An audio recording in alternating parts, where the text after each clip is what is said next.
Here today to talk to you about these little monkeys. Very kindly, a friend of Graham's brought them back from the UK for him. But we have problems because firstly, they're in my house, which means that willpower instantly has gone from here to here. Secondly, they're already open, which means we're down to here. And thirdly, I'm here on my own, which means I could get away with everything. However, I don't want to. 2 years ago, maybe a little bit longer, I would have smashed my way through this entire pack of biscuits and probably hated myself afterwards. But I knew just as well then as I do today that these, as delicious as they are not good for me.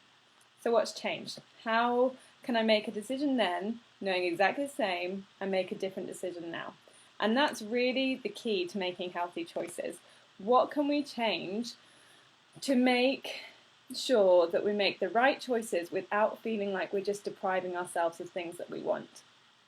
And it all comes down to beliefs and what you are telling yourself about said biscuits. So if you're looking at these and going, I know they're not that healthy, but they really are delicious and they're such a treat and I don't eat them that often, and it's only one and it's really not going to make that much of a difference, and I'm hungry and they're there and it's so easy and quick, and I'll just grab one and go and then be done. If you're telling yourself those things when you're seeing those biscuits, you're going to eat them. Or if you don't and you have the willpower of a monk, you're basically going to end up feeling that you're just depriving yourself of something that you want. When you attribute those qualities to unhealthy foods, positive qualities to unhealthy foods, you're going to still want them, even if you know that they're not healthy.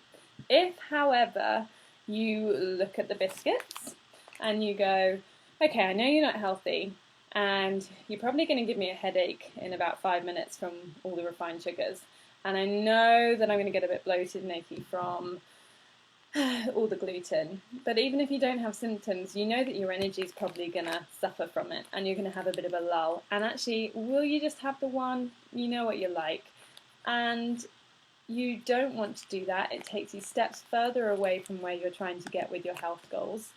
So actually, I really don't want these biscuits. It's getting to the point before you make a food choice where you actually question what it is you're thinking.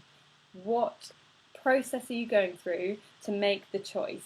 If it's one where you're saying positive things to a food that you know is not good for you, you need to assess those and then address them. So try and switch them up with more honest approaches. And really it is honesty. Educate yourself about the foods that you're eating so you have more ammunition against the choice.